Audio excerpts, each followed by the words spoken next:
but wasn't 100% sure it was going to be possible. Mark, you're not living in your car, are you? Yeah, I'm in the car. Yeah, but I'm not driving. That was the same view we saw the other day. Okay, folks, it looks like we are live. I'll go ahead and call our meeting to order. This is the meeting of the Waynesboro Advisory Committee and of the Museum of Natural History. Welcome. Welcome in particular to Leanne Binger, who is joining us for the first time on this group and representing the foundation board. I really appreciate your participation and look forward to working with you. I know that Joe has briefed you on a lot of what we've already done, and welcome to everybody today. Our first order of business will be to approve meeting minutes, and it will be for the last two meetings. We did not meet in July. We took July off, but we have meeting minutes from May and June to take care of.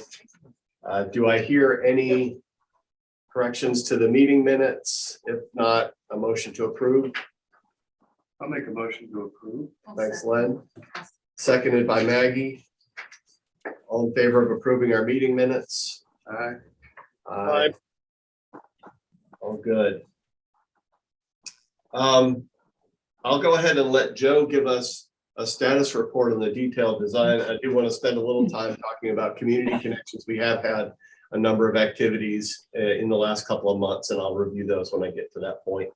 But Joe, if you could just give us an update on our detailed design status. And certainly Jonathan, jump in. We have 100% schematic design for the building and for the exhibits.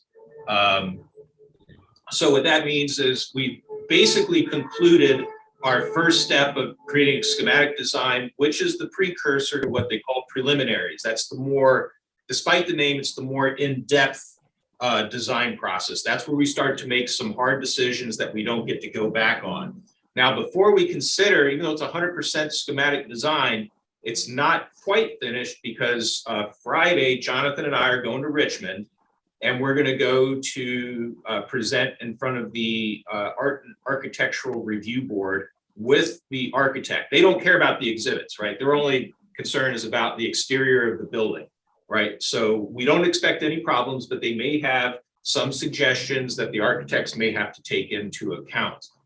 So that might mean some modifications. We just don't know.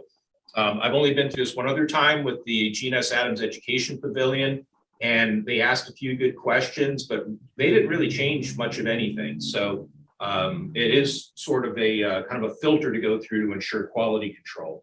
So we'll be able to report on the AARB meeting at the full board meeting next week. As far as exhibit meetings, we have had formal and informal exhibit meetings. That is, we've had some formalized exhibit meetings. We've also kind of met behind the scenes. I've engaged JMU, Christine May and Scott Eaton in particular to talk about ecology and its marriage to geology. So that's kind of more for the future. But at the same time, even though we're going to put a pause on things right now, we're not going to move into preliminaries quite yet. As you may recall, and Leanne, I know you're new to the conversation, DPB has issued us, and this is the way it is with Frontier Culture, this is the way it is with Gunston, it's not unique to us. They issued us about 750,000 of the 1.14 million we've been budgeted. So we cannot begin preliminaries until we have all the money in hand to spend because, well, it's a contract. So we can't do work that we can't pay for. So that said, kindly enough, Riggs Ward Design it has and is scheduling meetings to begin to bring in content experts to kind of have these preliminary conversations before we truly launch into preliminaries. So even though we might be a little behind schedule in getting the preliminaries started, we should be in good situation because we'll be ahead of the game. And I will just say, Tom, I don't know if you want to comment on that because I thought the conversations were excellent. In the exhibit design meeting? Yes. Yeah, so that was focused on geology and geoformation. And as Joe indicated, there were a couple of experts from JMU in the room. Carol Nash joined us from this board as well. Roanoke College. Roanoke College was there. Matt Heller from the Department of Energy. And so we had a really good conversation around the table about what types of exhibits to include, including a kind of a featured I guess, exhibit in the lobby area that might represent Crabtree Falls and include water, and the theme of water would connect a lot of the exhibits that we're going to talk about coming up. So I thought it was a really good group to talk with. And I know that Riggs Ward, in the person of Mark Taliaferro, captured the minutes pretty well. We've looked at those a little bit. I think there are probably some things we want to add to those, and the staff will be helping with that as well. So it's a good start, and we've got 3 more meetings, as I understand it, on exhibit design plan to go through the next kind of themes that we'll have in the museum. Yeah, as I recall, because geology is such a huge foundational part of the museum exhibit plan, we're gonna have one more on geology, then we'll have a separate one on biology and animal behavior. So biology, ecology, animal behavior, and then a last one, which will focus on archaeology and paleontology. So we'll have these different content experts participating. Now, I haven't had a chance to talk to anyone about this. This all happened very recently. I had a really good conversation with John Ross. He, of course, with Eric Hallerman at Virginia Tech, gave the brook trout lecture during our lecture series at the Wayne Theater. They have a really good story. And so I'm going to encourage that Eric and John, myself, Tom, Irby Nash, Len, others that can add to that fish with that we kind of have sort of an off to the side kind of working group, because I think that's going to be key to connecting people to the exhibits. The story is obvious, but I think we need to do that right. And I think we really need to get the information straight from all the content experts and the people who fish, right? We want to know what they think too. So that's why I want to have the anglers in the room. Yeah, and I thought Carol Nash brought across the connection to the human component quite well. Talked about how the Blue Ridge has been a barrier historically to movement, and certainly that's something that we want to include in the exhibits going forward. There was a mention of the Crozet Tunnel and how that's a really interesting example of kind of walking through time as you go through the tunnel and the geology on one end versus the other end. So I think there's lots of things locally that we want to be able to reflect and build on here. So, Question? yeah. How did the field trip with Christine May go? Did that actually happen? Yes. So we had Christine and Scott, and so we visited several areas. Browns Gap Road, right? Oh, we nice. we visited the stream there and actually saw that. She said there's a bunch of trout in the pool over there. I said, sure, there's a bunch of trout. And there's trout in the pool. It was amazing. Madison Road. Right? Yeah. Yeah. So I've been up that. That's we- great trail. We visited some areas that are impacted by, well, all areas are impacted by acid precipitation, but we went to areas that have geology that are capable of buffering it and areas where the geology is not capable of buffering it. We also visited Crabtree Falls and a variety of other areas, because don't forget, that's one of the 6 museum experiences is when people are done at the museum, we send them out into nature. They have the capacity, it's in their hands, but it's in their capacity then to go out in nature and experience the things firsthand that they've learned about. So that was a really good field trip. Second question, regarding the funding for the preliminary detailed stuff, whatever you call it. The second half of the allocation.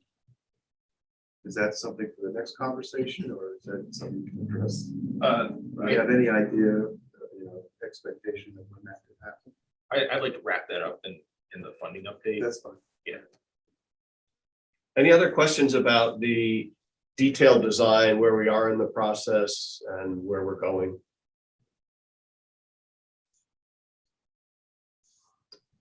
Okay.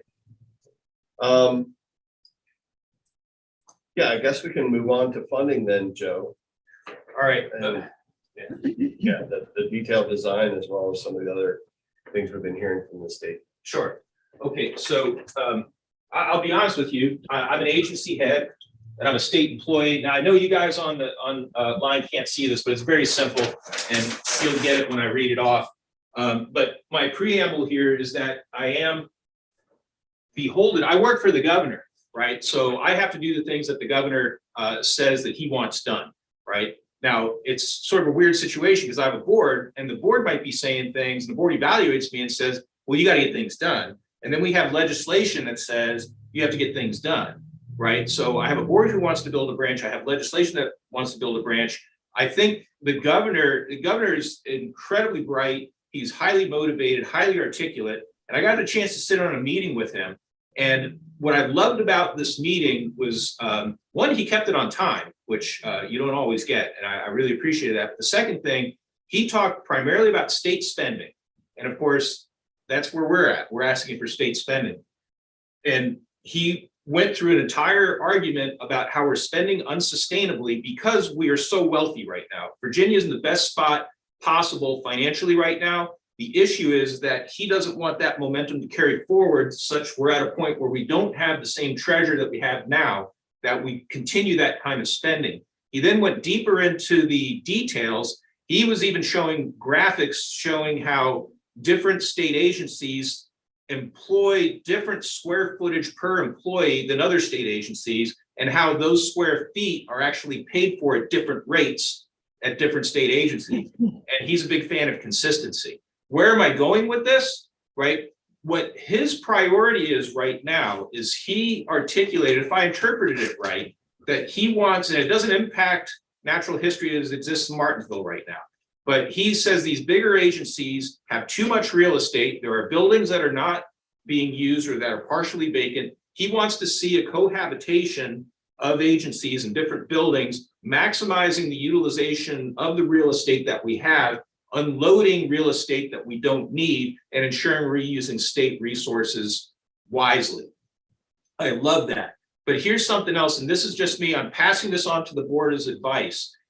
You need to figure out if the governor has a priority on building new property, right? Now, that said, there's different kinds of property. There's building an office building because we're a state agency and we live, we're a state agency XYZ and we live in a dilapidated building that's so out of date and the internet doesn't work and stuff like that. So we propose to build a new building. I don't think that would fly, because his goal would be for you to cohabitate with another agency that has excess room. And that utilizes the state's resources wisely. And I get that. In our situation, we don't need more room. Well, we do, but that's a different argument, right? Different project, right? We're not looking to build a building to make more room, right? We have to remember that. We're looking to project our mission farther out into the Commonwealth.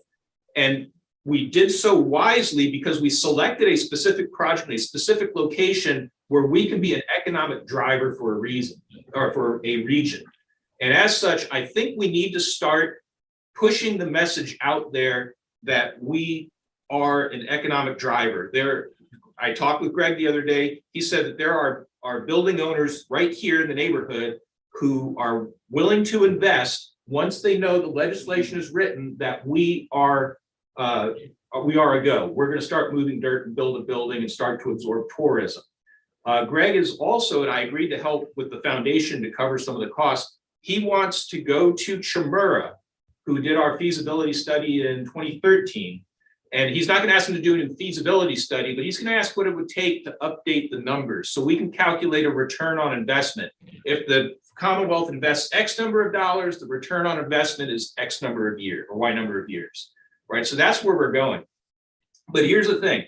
Because we don't have a governor, the governor's looking very carefully at making sure that the state resources are being used well. We need the message to get across that this is a wise investment because of the economic development and the return on investment. That also said, it can't come from me. I'm going back to me being a state agency head. I'm a state employee. I can't carry that message. Jonathan and I and Mary Zell and Ryan, we can all do the behind the scenes stuff. We can make things easy for you. We can give you all the information you need. We'll do all the legwork, but we can't carry the message. We need city council. We need economic development. We need the local citizenry. We need the board. We need CCR. We need Rebecca, right? We need all these people to have a voice that is going to ensure that the wants of this community are known. So that way the governor and the legislature can make a proper selection of what to do. So that's what I have written over here that Leanne and Mark can't see. Now is the time. I think this is your time, and I also wrote it's in your hands. So I just cannot do it. And if we try, if Jonathan and I do it, by definition, we will hit the brick wall, right? So that's just not a good strategy. If we can get the message out there and we can talk to Delegate Campbell, who's absorbing this district, right? As far as we can tell, right? If we could talk to our outgoing legislators and thank them for all their work and get them to do what they can, leading up to the next General Assembly session, and to others as well. I think that message will carry weight if you're doing it. It's in your hands. So I think that's where we need to go with this. Now, the last thing I'll say, and this is just me giving technical information out there, the governor is going to propose a biennial budget. The House and the Senate will submit their versions of the biennial budget. They will then negotiate and then come out with one budget. You all know that. If this project is not in that budget, and we move into another biennium in 2 years, there is no reason to think that the environment will change. In other words, the chances of doing well in that next biennial budget for this specific project are probably low. That might mean it would be 4 to 6 years before we even begin to be approved for funding, right? That's a long time. So all I'm saying is that now is the time. I think this is the best time to get out there and have a strong message, economic development all across the board, that this is what's going to unleash the power of the local investor. It's going to unleash the power of tourism, and people are going to come here and shop in the shops, buy the gas, eat the food, stay in the hotels, right? So now's the time. We have months left, right? But now's the time to act. So Yeah, and that's my preamble. I support No, what my Joe preamble. is saying, and as our Waynesboro advocacy committee, that is our role, is to advocate and to find people to advocate for us and to come up with a strategy for advocating. And I agree with Joe that the time is now, because we really need to get that message to the governor before he puts his budget, his biennium budget in stone. And then it would move to the General Assembly. What we learned last time around in the General Assembly, it's harder to argue for adding something like this to the budget. So it would be best if we could get it into the governor's budget to begin with. And let's take questions for Joe or comments. Can we build an action plan, like an outline of an action plan? Sure. I For mean, this- we for have how we're messaging gonna- and strategy on here, so I think it's part of Yeah, our so strategy. First thing is, what's the time, what's our timeline? In other words, when do we need to have this message in place? When do we need to have it out into the community so that it can be, communicated in a proper time frame so it meets the time limit? So the time frame is a first issue. Yeah, well, if we back up from when the governor typically releases his budget, that would be mid-December, right? Correct. Yeah, and so if we back up from there, we need to be in offices and stuff well before that. And start, The budget office, they're reviewing our project now. So our project's currently being reviewed by Department of Planning and Budget. And when do they make the recommendation to the governor? As soon as early September. Everything's 4 months earlier. I mean, I had to submit it 4 months earlier. They were 4 months All earlier. right, so you're saying by September 1st, the recommendation's either gonna be in there or not in there. Is that correct? Well, the recommendation from the Department of Planning and Budget just goes to the office. Now, what they do is that once it gets to that governor's level, that's the Okay, governor. so when does it go from the budget analysts, the staff level people, Mhm. to the governors? And when do they start? So I'd say that transition probably happens early June.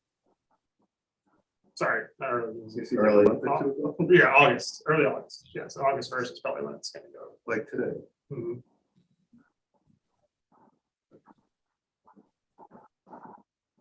So are we already too late? Yeah, because I think in discussions we've had and the work we've done, working together with them, they're just putting the information out there. Yeah. What happens is over the next 2 months is gonna be, that's when the decision is made. So I would assume that the governor has sat with their staff level people and said, here's what my expectations are. This is where I want to be, generally speaking, in terms of total numbers, that kind of stuff. So come back to me in X amount of days with your recommendations, and then they start hammering it out. So is that in September, October? Now, the Senate Budget Committee, right, the GA committees, they start doing that discussion in October, right? Well, it used to be, well, so this year is everything is ahead, right? So I used to not even have to submit any projects until October. Like that was the original deadline just to get the information in to the Department of Funding budget. So currently the timeline's moved up 4 months. So essentially anytime between now and And December. that's the they're gonna government look at it. basically saying, I want Yeah. I want a robust, bold plan that you can. When you say information, what you're saying is they're going to share with the governor's office what this project would cost. Right. Right? They're gonna put together two. But there, do they come with a recommendation? They say you ought to fund this, or are they just sharing the information? This is how much it's going to cost. They tried not to be political about it, so I Right. doubt there's any kind of recommendation. Okay. I think they put $2 billion worth of capital improvements out there, and Yeah. then they allow the The political system. governor's figured out in his head what the number needs to be on the top line to get where he wants to be. And where he wants to be is ending his term with some level of reserves, probably in terms of cash, rate on whatever, right? So he's probably told them, we need to get there. I need 20% out of operating expenses. I need 15% out of capital expenses. You guys figure out. He doesn't care what the priorities are. You tell me what you think the priority, but I want 15% or whatever that number is. And I'm sure they've already got those marching orders, right? And then the General Assembly's got their own little gig going, depending on where they're at with it. But I think that's, we fall into that based on all the other major priorities that they all think they have. The only good thing, the only advantage we have is we're a small thing, but I think the timeline is important to understand. Well, it sounds like we're in the middle of the timeline right now. Well, we are, so that means it's scramble time, but we don't have a message yet. And so the next thing on the message, try to put it in the kind of thought process that a guy like Glenn Youngkin would think about. He's already looking at it as a cost per employee per square foot kind of analysis. When we look at our return on investment, we need to look at that in terms of revenue or ROI per square foot. In other words, he's looking at it saying, I can reduce our cost per square foot, which is going to equate to a $2 billion ongoing year-over-year ongoing expense per year. We need to frame this up to say, with all the things that Greg's saying in terms of the potential real estate investment, sales tax increases, increase in tourism, all those other things, on a per square foot basis, we're generating X% return on investment, or even a hard number. I mean, you can actually come up with a hard number. Economic impact, put it in the terms that what he's used to looking at. And the reason they look at it that way is because the numbers can sound big or little, but when you look at it on a per capita basis, it makes a big difference. And so, can you guys calculate that? Well, no, that's what he wants to hire Tremor to do, right? Yeah. That's it. That's what Tremor's talking Yeah, about. so I mean, So that's what we. So that's an action plan. That's an action item right there to get Tremor to update what we know already about our. And produce a ROI per square foot, and if they can come up with an estimate of a hard number, what it means to the economy. That's right. well, payback on investment really. Like how quickly can we pay back this investment by state of. Yeah, see, he thinks in terms of, this guy goes into manufacturing companies and tries to figure out how to get the most out of the efficiency out of that, right? So when you look at food production or whatever you're producing, you're looking at, well, how much can I generate per square foot? Where's my point of diminishing return in that area? And I think that's what we got to frame it up that way, that if Tremor can do that. Let's see if there's any comments or questions from the group that's online. No, not from me. What he, Leanne? Go ahead, Leanne. because I haven't been to these meetings before, but what have you gotten together? Who have you presented any of your figures to? Your representatives? I just need a little background, I guess, on who's involved so far. Right. Well, we have a longstanding working relationship with our local legislators, in particular. Emmett Hanger, our senator, is very aware of the project. He came down when we opened the sign here showing where the future site of the museum will be. I have personally been in touch with my delegate, Chris Runyon, who is a little bit north of Waynesboro, but certainly that's a part of the community that would be affected by this project, and he's aware of the numbers. I would like to go back and update him, and I'd like to go back and update Emmett on that. Emmett will no longer be, after January, will no longer be there because he's already decided he's retiring. But I think, like Joe said, we also need to reach out to those that represent Waynesboro, that is Delegate Avoli, John Avoli, who has also been aware of the project all along, and has a history with the Frontier Culture Museum, a sister agency of ours, and with Campbell, Senator Campbell, and see whether or not we can inform her. Yeah, we don't know where Avoli, who's going to take Avoli's position, but we have had interactions with our representatives, at least here locally. Our institutional knowledge is retiring, basically. Our real weight and influence at the General Assembly, all of them are retiring. So every one of them is new, other than Chris Runyon. Yeah. And Creek Deeds, who represents this, he's a senator that represents the district on the east side of the Blue Ridge Mountains. Which is again why now is the time, because they're still there. Yeah. They can help us right now, but in 6 months they won't be there. So Right. Leanne, I'll also add that over the years, we've been required to submit to the state. So that includes everything from general services to planning and budget and so forth, to the legislative body that was overseeing construction projects. We've had to submit all of these documents and studies that we have done. So that even goes back to 2018 when we started our pre-planning study. We could not move up in the kind of chain of funding without submitting that and having it approved and so forth.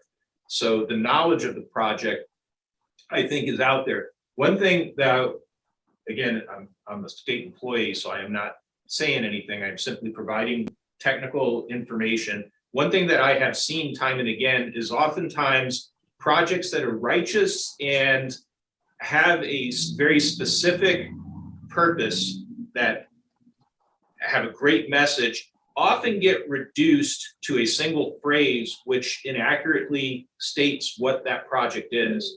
I will give one where it was a project specific for educating the youngest citizens of Virginia, and then in the documents, it got rephrased as reorganization of museum exhibits. And of course, it did not get funded, right? And so it's just one of those kind of hair-pulling moments. That's where I think that this group needs to talk about the economic development. And I think Greg's going to be key, right, in terms of helping us develop that message, because that will resonate for one. And what Len said, I hadn't thought of it that way, but you're right. Whereas that office building is going to be that chronic drag on funding, this is meant to do the exact opposite, not just on that lot, but in all the other businesses that are going to grow right here. We should also send Leanne that 4-page economic synopsis we had presented to the General Assembly a couple of years ago. It's a good document. Thank you. Greg and I talked about it. I think it was yesterday. We're actually going to update some of the information in it. So he's going to edit that. So maybe in a several days we'll have that finished and we can circulate that out to everybody. Mark, I didn't want to cut you off, Mark, but I think you were going to share something too. I think the discussions we had earlier, I think I'm up to date. So Okay. Good. So with this action plan, I mean, we have economic development. So that's Greg interacting with Tremura. I would also look to Greg to figure out what the city message would be. I don't know if you want to talk amongst yourselves what kind of message and where it goes to by the Board of Trustees, if this is a project that you still want to work on. You mean that the Board of Trustees come up with a statement or something like that to to reinforce our commitment to this project and why we're committed and why we think it's important. You've Something- invested time, Right. you've invested over $1 million. And also, don't forget, we have this property transfer ongoing. We're about to take over a property that I have to manage for the board, but I don't have a project to put on it right now. Well, we have a board meeting upcoming here in a couple of weeks, and so I can bring to the board a recommendation from this committee that we make a statement as a board of trustees, reaffirming our commitment to this project and requesting that the funding for construction be included in the governor's budget. Is that an internal? Given the sense of urgency, Yeah, I mean, given the sense of urgency, Tom, should we have that as a proposed exact statement at that board meeting? I think so. I think we should draft something ahead of the meeting to share with the materials for the meeting. And I'd be willing to take a stab at that. Maybe Okay. with your help, Mark. Yeah, absolutely. I think we need an overarching position statement that then we can reinforce. We can have different organizations, we can reinforce it in their own way, essentially. But what we don't have yet is, we have our old message, which we sold on STEM and K through 12 education and yada, yada, yada. But we're talking about changing that a little bit, to reinforce the economic development, return on investment side of it. We really need to have that so that we can parse out, which organization is going to hone in on which areas. Well, I had just a short conversation with staff about maybe drafting some kind of a letter that we can share with the public for citizens to Yeah. adopt and send themselves, edit, pick out the pieces that they like and to share that. And I'm getting ready to talk about community connections, but I'll be again at the public library and certainly could share something like that and encourage folks to individually send a note to their representatives. So I think we need to reach out, to the local media, all of them, with our call to action message to broadcast it out to the community. We're going to have an article written in Prose Gazette next month about the museum. Next month, is she going to publish? I think she is. She's going on vacation. Yeah. For a couple of weeks. We can get the News Virginia, we can get the local news, we should maybe call a press conference or something like that to get the media to begin that broadcast, and then after that, get the information out there, get the key points highlighted, action. And then us, CCR, our citizen groups go out and start recruiting individuals to start, and we should have blank, templates, email templates. We can also do a change.org campaign. But we need Rotary's involvement, we need Kiwanis involvement, just an all hands on deck, unified messaging. But we got to hit the right stuff, right? And it's got to be consistent. That's the other thing is it needs to be a consistent message, needs to be reinforced consistently so that the core message is always the same. We need this because it's going to help our community, generate economic gains. Can I ask Zach for some technical input? Hey, Zach, are you listening? I'm here. Hey, Zach, so it's just convenient having you here as our marketing manager. If the board wanted to call a press conference to attempt to get a message across that would be something that would underscore something that would go out more broadly, or I should say more specifically amongst other channels, would that be something that you could organize by targeting regional news outlets here? Oh, of course. Yes, that's definitely doable. Okay. Well, obviously, what that was, we could bring to bear the resources of the museums to the request of the board and call that press conference as long as we have the statement, the consistent statement that you want to talk about ready. Yeah. And then we could hit multiple news organizations with that. Yeah. And I think, I'm just saying again, from my technical standpoint here, that you and Tom would be Actually, all of you. All, you know, all of Yeah, all of you on the Waste Advocacy Committee are actually uniquely positioned to provide that message. Advocate, ambassador. Mhm. So the message needs to be outcomes driven, right? It's all about the result, like going back to what you were saying before. It's a righteous mission because it generates positive results. And you want to almost make it look as though if the governor doesn't approve it, it almost like he's shooting himself in the foot economically, you know what I'm saying? Without coming out and saying it. In other words, it makes so much sense that why wouldn't you? Well, our goal too is not to duplicate services, it's to increase revenues through it, and in a strategic way, but not duplicating the services like financial or Yeah, HR, Yeah. Well, so that was part of that economic analysis earlier. Yeah. Is that this museum, successful museum on low attendance numbers kicks off 200,000 a year to the net market school. Right. So that's part of the message. It offsets your operating expenses, offsets the demand on this. that feasibility study is what I brought to Chris Ren because he was all about like, is this going to be revenue positive or not? So that was a strong part of the message that we had to deliver to him.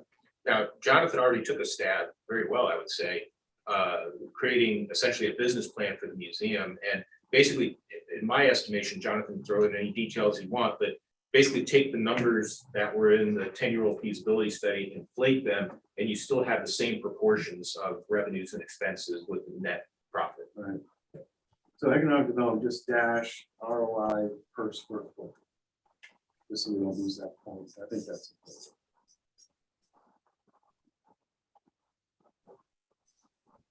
So the per again is -2. Yeah. That mean per square foot? No. It's good. Yeah, that is. It's minus. It's not minus. No, not minus. It's positive. Yeah, it's square. Sorry, I get stage fright up Well, here. per is on the bottom, so yeah. It would be there too. Have a question. Yes, Question. Leanne. And I don't mean to be repeating things, but just my question. How far along, I know you've got the location, et cetera. Do you have any mock-up ideas of what it's going to look like that you can be showing people? Yes, that's exactly what Jonathan and Joe are going to be bringing to the architectural board in Richmond. So we've worked closely with our engineering and architectural design group, and they've come up with the building. So we have that very well laid out in terms of square footage. So is it to what's the gonna be where. point where you can show it? I mean, is it to the point? Yes, It's the yes, it's a very good visuals that we it's the share. post, Mhm. right? Yeah. Yeah. Okay. Because And that I'll make helps sure people that, get a vision. yes, we actually might have a couple of reports. No, we don't have them in the room. They're at the library. Okay, they're at the library, yeah. But we have. I can we have screen share reports that them so show everyone the can see them. facade. What's that, Mary Zell? Sorry, I didn't mean to interrupt. I can screen share them right now so Leanne can see Yeah, the do that. drawings. Yeah, that would be great. Can you do that?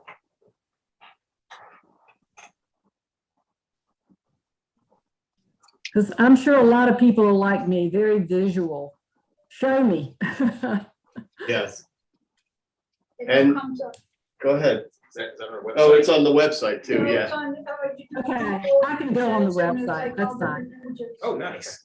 That's actually good news. Yeah. Cool, all right. Mary's always gonna make it easier for the people who are online. Right. And Yeah, these are that's- images that that's I've been what I- sharing at the public library as well, so I've been going there once a month and just, talking to the community about where we are in the process and getting feedback on what we have so far in terms of both design and ideas for exhibits. So I think we got two messages that we need to hone. One is the message that we send to the governor and the General Assembly and all the elected officials. The other message is the call to action for our local support to get them motivated to contact our elected officials with the message that we want. I don't know if I'm being redundant, but we already had, we were at an event on Sunday, the Klein's ice cream event. There was what, like 500 It people was there? great. Yeah, actually. yeah, it was a good turnout. But we already had people who showed up at our table that day who've already contacted us and said they'd reached out on our behalf to their elected. Oh, really? Yeah. On Saturday. Yeah. Wow, that's great. That's good, yeah. Yeah, we were trying to tell people that exactly, because they were often asking, how can I help? And the response was, reach out to your local legislator and let them know that you want this project. So Leanne and anybody else looking at them, you can see this is fairly up to date. What you are doing in this particular image at the bottom is you're standing in the South River in the South River Preserve and looking towards the west, and that's the front entrance of the building. So the entrance to the building is aligned perpendicular to the long axis of this building, and the blue and the green are kind of a metallic facade that represent the South River and the Blue Ridge Mountains right behind you. The other side of the building is meant to be designed with masonry, and that's a good, any of those angles are good. So you can see this kind of more standard masonry design that is meant to connect with the city itself. So this is not to be considered a final or polished, it is still conceptual, but this is generally what we're going to go with. And so there's going to be a lot of details that will get fixed. On this side here, you can still see some of that green. That's a cover for the mechanicals on the roof, essentially. And then if you go back to the original or some that shows the front, please. Any of them? Okay, that's good. Right there. So there in the upper right, you see the again the front of the building, and so where that blue bit of construction is, that's a second floor terrace. That's another one. I will just reiterate, some of you are getting sick of me saying this, but I think it's important. There are 6 experiences. You have the exhibits on the inside, that's traditionally, you expect that, but you also have the second floor terrace that brings people out to the view shed of the South River, which could be an outdoor classroom, right? At least 3 seasons, but with modern amenities, we can make it 4 seasons. You also have what we're going to do, and they show a little bit of it in this, but not really. It's just a mock-up, but the outside of the building will be interpreted itself. We can work with local artists to create murals that actually have good natural history information, be free of charge, kind of make it a community sort of thing. There'll be the outside of the grounds, the outside grounds, which will have interpretation on it, connecting you to the South River Preserve. We want people to go in the South River Preserve, and maybe this will be a phase 2. I don't want to bite off too much, but maybe we extend interpretation eventually out into the South River Preserve itself. And then lastly, the 6 experiences going out into nature away from Waynesboro within a 50-mile radius, engaging Shenandoah National Park or any of the national forests nearby, et cetera, and so on. So all of these various opportunities to see science in action. So that's the really brief kind of presentation of our building design and where we're at. Does that help, Leanne? Yes, thank you. Okay, good. I'm paying attention to our time, and I just want to make sure we get a chance to visit the rest of the items on our agenda. Are there any other questions about the funding or our strategy going forward? We're obviously spending a lot more time here between this meeting and our board meeting and drafting some letters and things that we can share with the citizenry. So Just getting back to that earlier question. Yep. So I'm going to be honest with you with the fact that we were approved for $1.14 million and given $750. It's kind of a paradox. We don't know when we're going to get this. Have they visited? They haven't even approved the budget yet. no, they haven't. Is the issue, right? So it's right now kind of a big up in the air kind Okay, of so thing. it's caught up in the whole budget. It's caught up in the whole budget thing. And so we just don't know the disposition. Again, I want to reiterate that in talking with my colleagues at Frontier Culture and Gunston Hall, who are in detailed design as well, they're in the same boat. They were given partial detailed design and they're just waiting, for the remainder to come by. The thing that I'll say is that is your advantage as board members is that the legislation is there. It's law that we're supposed to spend $1.14 million on detailed design. And that's what we should be held to. And I think I saw something in the newspaper today that there's going to be some discussion about. Well, I was gonna ask John, but he couldn't hear anything. Oh, I mean, nothing other than whatever else is here. But as far as the budget, getting that resolved, is there any Anything coming out of the rumor The mill? only, that- the only thing is they're limiting spending. That's all that's come out. That's just in general. Yeah, just because they don't have a budget. Right. Our budget analyst is being very cautious. Well, we've got to prove it sooner, because I know that the schools are in big trouble without it. Okay, our next agenda item is the discussion of branch campus committee. That was Joe and Lynn, actually. Oh, yes, all right. So I'll just start the introduction. I'll let Lynn take it over. We have talked about the idea of having we can call it whatever we want. I'm just using branch campus committee as a placeholder. This would be some regional citizens that would participate both in the eventual capital campaign down the road, as well as in some capacity continue to exist to be a local arm for private fundraising to support the operations of the branch campus here. Right. And so the idea, and I just tossed this out, it has not been discussed or concluded. I just picked a number out of the air that maybe a committee of 9 people would be large enough to represent the area while being small enough to be agile. And I was very pleased that Len brought a visitor to the museum, and we had some discussion about that. So I think this is something, we're looking over the horizon where this is really going to be effective, but it's good we're starting now. Yeah, so I'm projecting out a year essentially. I'm term limited on the foundation at the end of June. So as far as the main foundation goes, you know, I'm done essentially. So I'm just thinking forward, going, okay, so if we're moving forward with the construction money, and we need to, you know, we know we're not going to start soliciting local donations or private support until after we get, you know, approval from the state for funding. I thought maybe we could start thinking about how that board would kind of, you know, what shape it would look like, and maybe start thinking about who could sit on that committee. Influential people that, you know, could form the beginning of this foundation board to support strictly the Waynesboro piece of this. Now, given this current latest news, maybe that's 2 years premature, or a year, but it maybe not. Hopefully we'll be successful in getting through this, but if we are, then we should be really forming this in the spring of next year. Yeah, and both Len and his colleague, and now new museum friend, he's been keeping his finger on the pulse for a while. But Yeah, so the fellow that I brought down there is Len Dorn. Anybody know Len Dorn? Actually, he's been in the philanthropy, he's been in the development side of museums and private schools his whole career.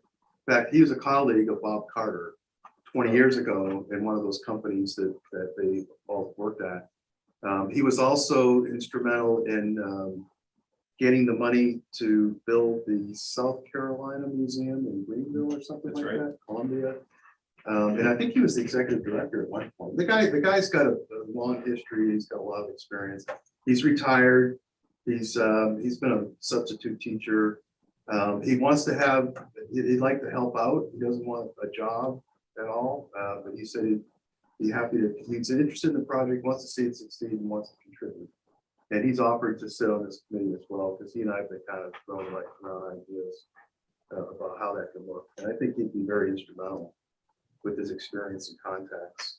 yeah, we're setting up, Ryan and I are setting up a meeting with him here shortly to discuss possible foundations, both local, regional, and other that we might fall into as far as our mission. Yeah, so anyways, that's early discussion, just kind of thinking through it, maybe start working towards something. So has the foundation board been approached about setting up this? So in committee? previous discussions, as this whole Waynesboro project had come around, it had been discussed in passing, essentially, nothing real formal. But there was some discussion, I think maybe 2 years ago, about, well, should we have, you know, a foundation up there, and how would this foundation interact with that foundation? But it kind of, we never got anything formal, because we didn't have the funding, right? You know, and we all know that we really be premature until we get the state to make that final commitment. So no, at this point, it needs to be readdressed foundation. Which I'm certainly more than happy to take to the foundation at our next meeting. Yeah. Once we decide what we want to do. And you're meeting this month too, right? Right. This Friday, month, Friday of next week, sorry. Friday I night. was gonna say, I haven't heard that. Right. Yeah, question, Ryan. Thanks, Tom. I just want to kind of chime in. There is a MOU in place with the foundation and the museum specifically for the VMNH Waynesboro funding, but also the formation of the ad hoc committee. And that's, I think it was signed in November 2019. So obviously it needs to be updated. Tom, it's got your signature on it. So I was gonna say, Tom was instrumental in getting that done. we can update that. MOU. Oh, yeah, right. Well, at the time, yeah, it was a different chair, but that would be good to revisit and reaffirm. Yeah, we were on a different timeline back then. Right. Yeah. Everybody was prepared. Everybody was on it. Yeah. So maybe that could be brought up to the next foundation board meeting and just revisited and see whether or not. Ryan, did we ever talk about a formation? I mean, number of people and how it would be represented or anything like that? I think it was, I want to say it was 9. I think that hasn't changed. I think in that document, it spelled it out. And there would be certain members that would be sitting on the full foundation board. That's correct. If I remember right, it was 2 people on the full foundation board that would report back to the full foundation board. And regardless of what their geographic situation was, the remaining 7 would be strategically selected that could regularly engage this and surrounding communities, Charlottesville, Harrisonburg, Stanton, Lexington, etc. Yeah, I'll go back and pull it. I think I've got a copy of that MOU. And I'll pull it out and I'll plan to have something to take to the board and we can provide it. And keep me up to speed on that. Oh, I will. I'm gonna look at it first. And come back. Yeah. I don't want to bring anything into that we're not all in sync with. Anything else on this agenda item? Let me move to community connections then. And you already heard Joe say that we had a really good turnout for the Klein's Day here that was held on Sunday. So we had a little booth there and got a chance to chat with a number of community members. It's always interesting to hear how many have heard about it already. And I think it's starting to be more that have heard about it than have not heard about it when we come to these events now. We've been to the Fall Foliage Festival, we've been to other community events and can continue to try to raise awareness in the community about what's going on. And I didn't have a Waynesboro Public Library Day in July, but I had good turnout in June. Good means like half a dozen people there and interacting pretty closely with the images and stuff that I was sharing and asking good questions and making suggestions. And I continue to take notes at those events and share those with both the staff and with the exhibit design folks. And I'm looking forward to having an event on Friday coming up the 18th, I think it is, at the public library again. So that's just for an hour. And usually I just kind of show whatever the current images are and have an informal conversation with those that attend, as Rebecca knows, and she was one of the attendees recently. Quick note on that. Yeah. So Clover, who's the reporter for the Crozet Gazette, thought of us because she went by the library and saw the statue of the dinosaur. Yeah. She was interested in that schedule. I think we'll see her there. Okay. If she's Good. on a vacation. Yeah, we've had good media coverage too. We've had the TV channels show up. We've had some press in the paper and social media. We're also gearing up for our next season at the Wayne Theater. So our first talk will be Tuesday, September 12th, and it'll be on raptor migration at the Rockfish Gap Hawk Watch. And so it's a very timely topic because that's when the hawks start migrating through, and it's something that brings people to the area. Obviously, good connections to natural history. And so our speaker will be Vic Laubach, who is with the Augusta Bird Club. Yes. And I believe he's president of the Augusta Bird Club. And so we're looking forward to that. That's always at 7 o'clock in the evening, and it's a pay what you will event. So people can come from the community. They don't have to pay anything, but if they want to contribute, they can. And we usually get good attendance, and we stream that live on Facebook and YouTube as well through the museum and through the theater. In addition, I've been interacting with the South River Watershed Coalition, which is a renewed organizational structure for what used to be the South River Science Team. The team that was looking at DuPont and the contamination of mercury in the South River. They've really done a lot of the work that's necessary in order to assess that impact and are working on remediation. And so they've tried to convert this organization and the initiatives into a watershed-wide coalition. And I'm serving on the board of that coalition. In fact, the museum is benefiting because they're going to put the logo on the office window for the South River Watershed Coalition. So we have a physical presence and we can use that office for whatever we want to, host museum events, that kind of thing. There's a couple of things I don't recognize on here that I'll let Joe handle. Charlottesville Newcomers, Chamber of Commerce, DAR. Yeah, I got the Charlottesville Newcomers Club just reached out to the museum and asked for an update on the VMNH Waynesboro project. And so I volunteered to do that. I don't remember the exact date, but it's not too far in the distant future. I'll skip down to DAR. We've Len and I have addressed them before here locally. They reached out quite far in advance. I think it was March. Yeah, April, March. or It's March. so March 17th. who knows what story we'll be giving him at that point. Things may change. And then Hal Allstat, yeah, he suggested I reach out to the Chamber of Commerce, and they've invited me. I think it's not next month. It's, yeah, it's October, where I'll be giving them an brief update on the project. Board of directors. Yeah. That's that. Okay, yeah, any questions about community connections? I don't know if there's an opportunity to, or whether it makes sense to go in front of the city council again at some point. Probably let Greg. Let Greg figure that I'll out. make a note to ask him. Yeah, He's gonna need to basically corral them into a position with this whole issue, right. so we need to get Greg to. So work with Greg on bringing the city council up to date, and like we were talking about earlier, it's going to be important to have their voice here in the next couple of months. And if Greg's amenable to it, when we get our tomorrow information and our message together, it may be better for us to present it to council in a public meeting. Yeah, the press will pick it up. They'll be there. A lot of people listen to it. Depends on what kind of feedback we get from them. Yeah. Is it time to start cycling back through some of our organizations such as Rotary and Kiwanis? I've been sitting here trying to think, when was the last time?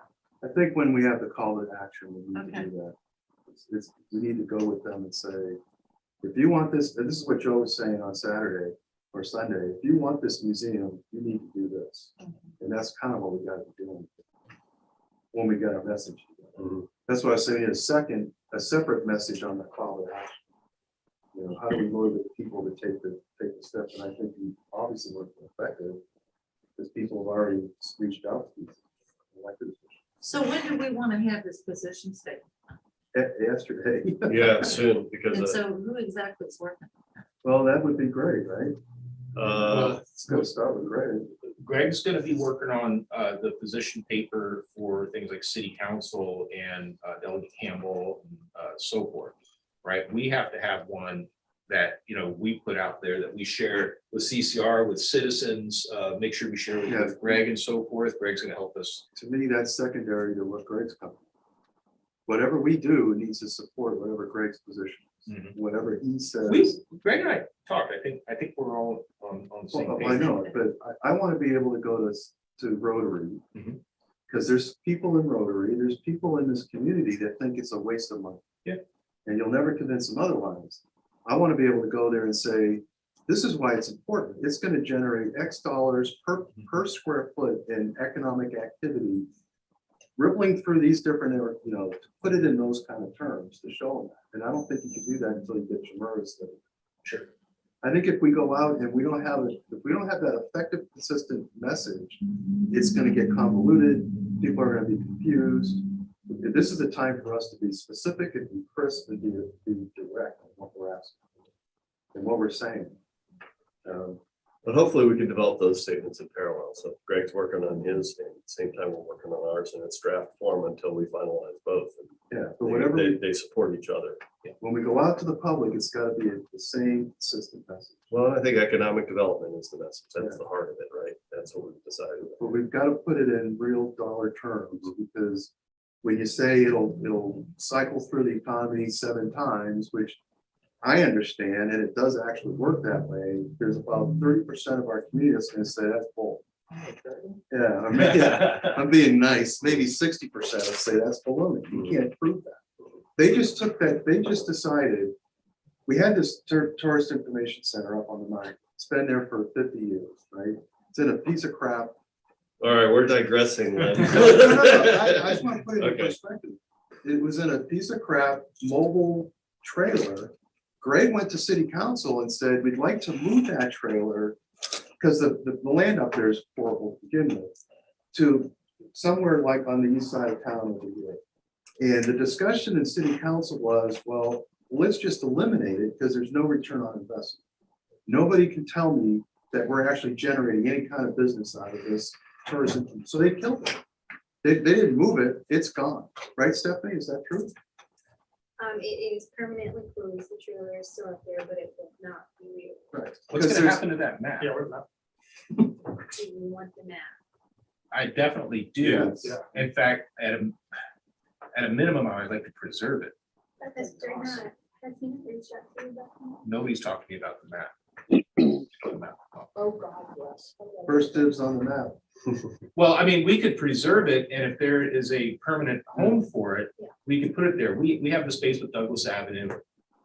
We have primitive conditions, but improving conditions, and within a couple of years, we think we will have appropriate conditions that we can do long-term storage. We don't have a Library of Virginia, hold it, potentially, Pardon? the Library of Virginia.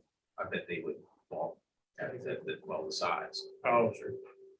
It's gotta come across. So to put a bow on my point, we can't count on city council unless we can prove to them that there is some real dollars behind this that's gonna be positive. Well, you need what's the word, the testimonials from, if Greg can get, I don't know if this is Well, that's possible. part of it too. The is testimonials from testimonials. people who want to invest in the community but are waiting on us. But I'll tell you what we do is we send out the reporters and get that. And they'll do that. They'll knock on those Okay. doors. But I think we gotta start with that, the bottom line. To get counsel. And we would like to go to council. I'm sorry to keep driving with these little pieces, but I think it's important because our window is not extremely big right now. No, it's not. And we'd like to go to council about when. No, as soon as possible. Once we get that message. We can't go to council This without. this is August, so we're probably looking at earliest second meeting in September. What we can't do is go in there and say it's a great project Right. because, right? Because the first thing we're gonna say is, we need the money to hire more policemen. Right. You know, so that's been the ongoing debate with some of these folks. That's why we've got to come in there and say, with hard numbers, verifiable numbers, look, you want to hire more policemen?